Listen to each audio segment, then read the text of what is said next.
Hello guys, welcome back to my channel shear daily dates. আমি আপনাদের রুম্পা পাত্র নিয়ে চলে এসেছি আবার আজকে একটা নতুন ব্লগ। তো এই যে সকাল তো চালু হয়ে গেছে, সকালবেলা ব্রেকফাস্ট করে এখানে রান্না করতে বসে গেছি। মেয়েদের তো স্কুলে পাঠিয়ে দিয়েছি, এখানে আমি পটল চিংড়ি রান্না করছি। তো আর আমি হলুদটা আর ধরলাম না, কারণ মেয়েকে চুল বাঁধতে হবে, বড় মেয়ে স্কুল যাবে, ছোটো মেয়েকে তো ভোরবেলা স্কুলে পাঠিয়েছি। এখন মাঝের মধ্যে ভোরবেলার ক্লিকগুলো নিয়ে আবার মাঝের মধ্যে আমি ভুলে যাই তাড়াহুড়োর মাঝখানে, কারণ 6টার সময় উঠি, 6:30টার সময় ছোটো মেয়ের গাড়ি আসে, তাই মেয়েকে রেডি করে দিতেই আমার টাইম চলে যায়। তো অনেক সময় আমার মনে পড়ে, আমি সেট করি ফোনটা, অনেক সময় আমার মনে পড়ে না, আমি আবার ভুলে যাই। এখানে তাকে ঘুম থেকে তুলে ডেকেছি, ঘুমিয়ে পড়েছিল, খাইয়ে ঘুম পাড়িয়ে দিয়েছিলাম।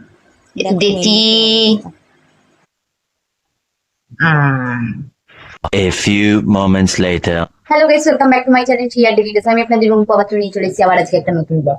লাঞ্চ করতে বসেছি, আর প্রথমেই আমার ঘরের ছোট্ট মা লক্ষ্মীকে দেখালাম।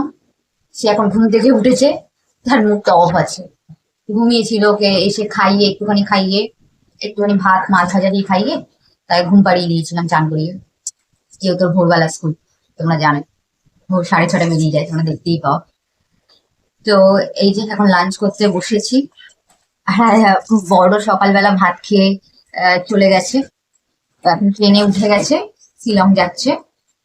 আর আবার কবে আসবে ঠিক নেই, দেখা যাক। আর এখনো বড় মেয়ে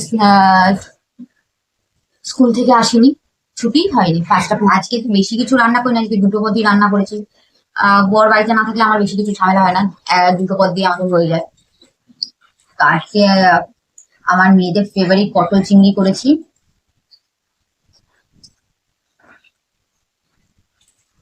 আমার দুই মেয়ে খুব ভালো খায় পটল চিংড়িটা।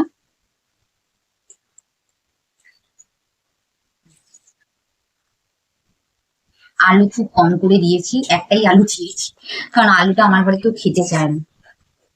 আর পটল চিংড়িটা বেশ ঝাল ঝাল করে করলে আমার মেয়েরা খুব ভালো খায়, আমিও খুব ভালো খাই।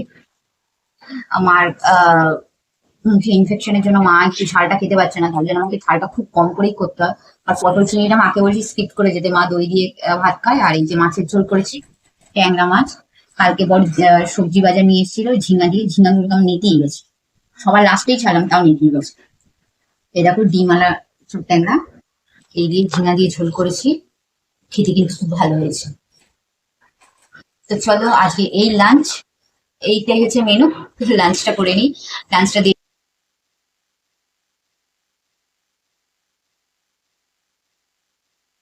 রাত্রিবেলা একটু ভাবলাম যে মেয়েদের একটু চিকেন স্টু করে দিই, তার আগে এটার মধ্যে ডালটা সিদ্ধ করেছিলাম।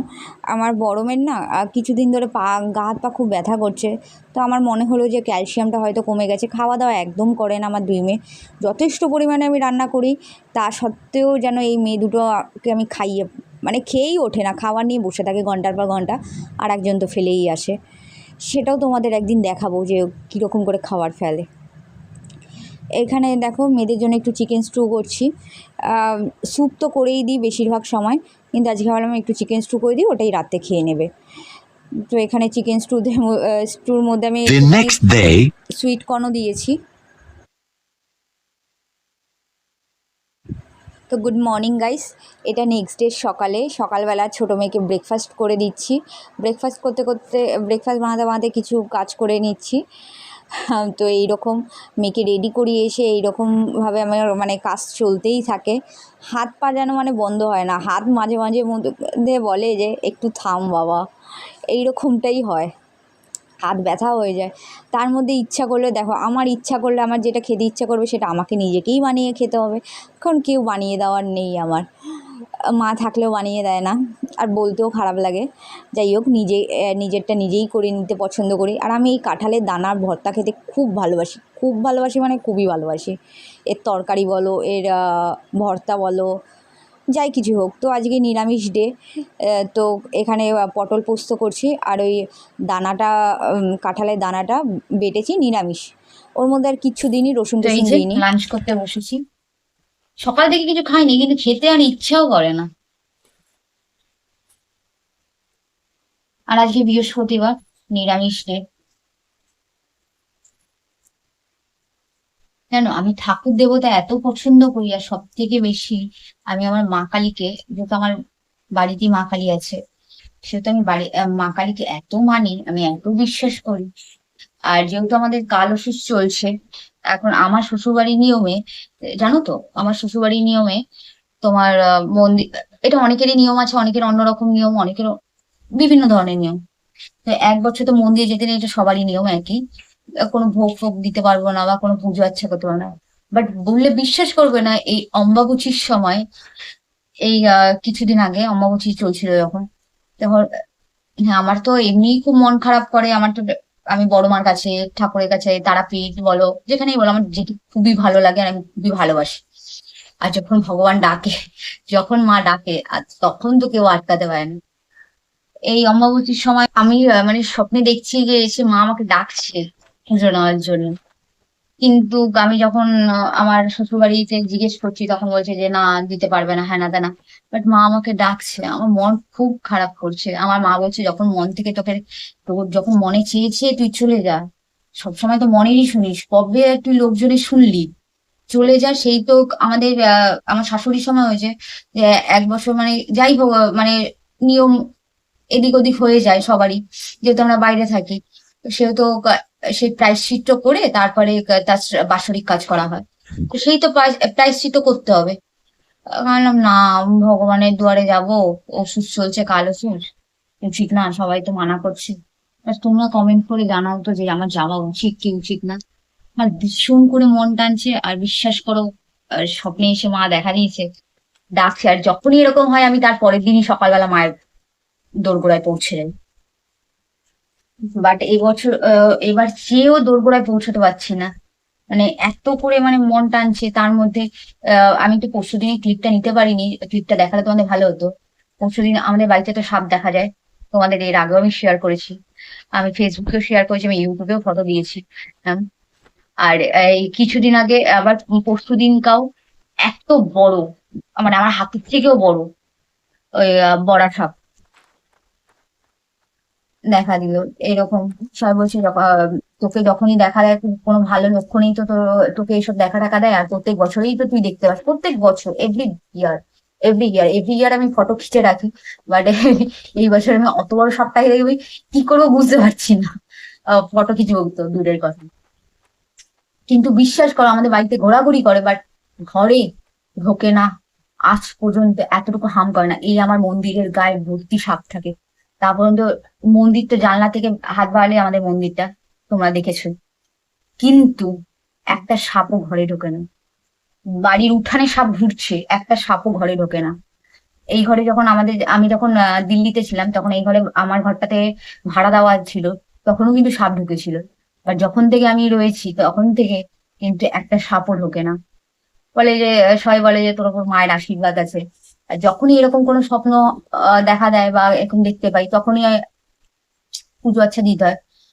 এবার তোমরা আমাকে কমেন্ট করে বললো তো আমার যাওয়া উচিত কিনা।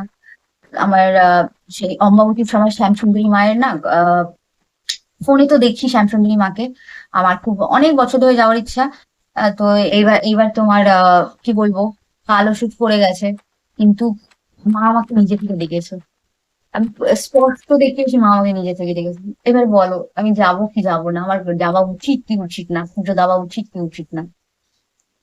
আমার শ্বশুরবাড়িতে জিজ্ঞেস করেছি, ওরা বলছে উচিত না, 1 বছর হয়ে যাক রুম্পা, তারপর যেও। তার জন্য আমার মনটা খুব খারাপ হয়ে রয়েছে।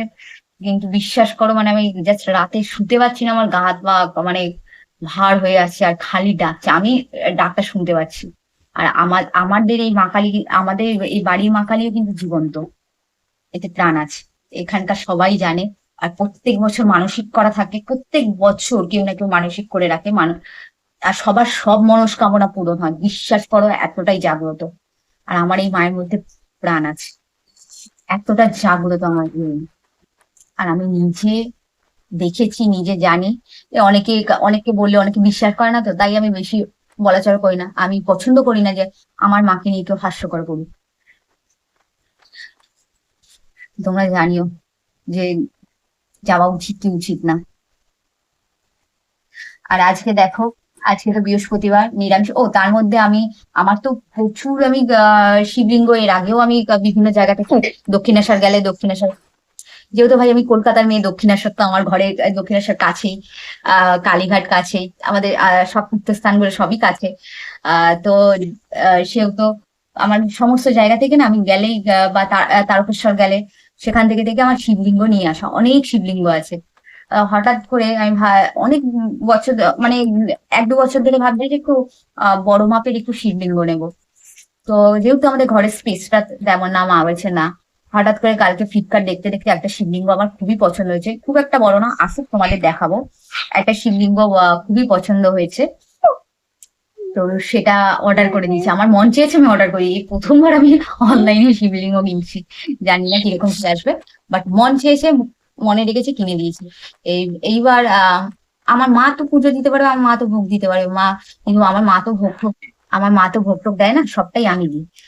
তো মা বলছে যখন আনবি ওটাকে তো প্রতিষ্ঠা করাবি, তুই যদি না ভোগটা দিস তাহলে কি সেটা আনছিস। এবার আমার খুব ইচ্ছা যে আমি ভোগ টোগ দিই, জানি না। আর আমার শ্বশুরবাড়িতে নিয়ম অনুযায়ী ভোগ টোগ দেওয়া যাবে না গত 1 বছর।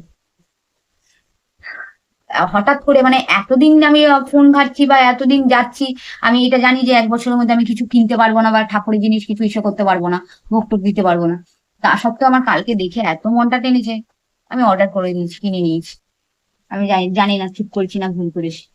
তো দেখো আজকে নিরামিষে আমি করেছি আমার ফেভারিট। ওখানে আমি রসুন দিইনি, আর কারণ নিরামিষ যেহেতু, শুধু আমি শুকনো লঙ্কা দিয়ে বেটেছি। এটা কিসের ভর্তা বলতো? এটা হচ্ছে তোমার কাঁঠালের দানার ভর্তা, অল্প করে দিয়েছি। আর আমি খেতে খুব ভালোবাসি, অনেকে এর মধ্যে আবার চিংড়ি মাছ ফাছ দিয়েও খেতে ভালোবাসে। আমি সমস্তটাই করি, কিন্তু যেহেতু আজকে নিরামিষ বার খেতে আমার ইচ্ছা করেছে, তাই নিরামিষই আমি করে ফেলেছি, বেটে ফেলেছি। আর করেছি এখানে পটল আলু পোস্ত, দেখো এই যে পটল আলু পোস্ত করেছি, এটাও খেতে খুব ভালো হয়েছে। ওপর থেকে সর্ষের তেল দিয়েছি, সর্ষের তেল না দিলে এইসব জিনিস জমে না, পটল আলু পোস্ত বলে কথা।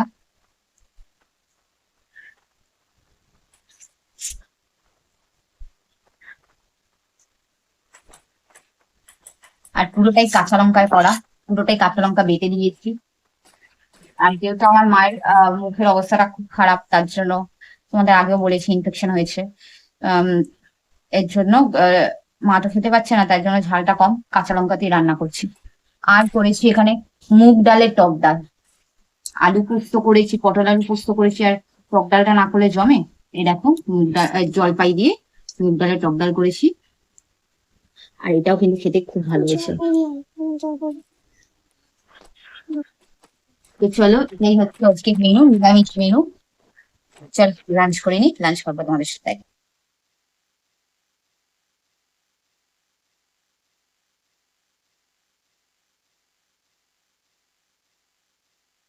তো নিরামিষ দিন, তাই জন্য নিরামিষ রান্নার জন্য রাত্রিবেলা কী খাবো সেই চিন্তা করে করে তারপরে আমি এখানে চাল ডাল সব ভিজিয়ে দিয়েছিলাম।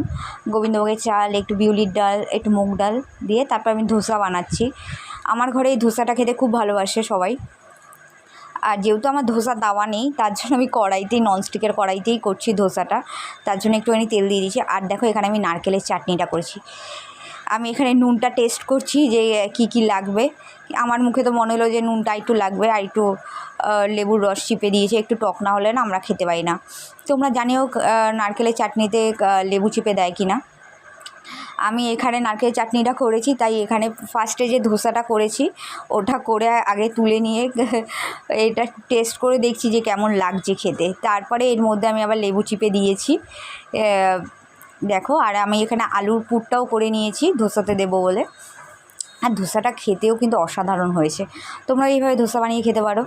দেখো এখানে মেয়ে খাচ্ছে মিষ্টি চাটনির সাথে, ছোটো মেয়ে, আর বড়ো মেয়ে খাচ্ছে এই নারকেলের চাটনির সাথে।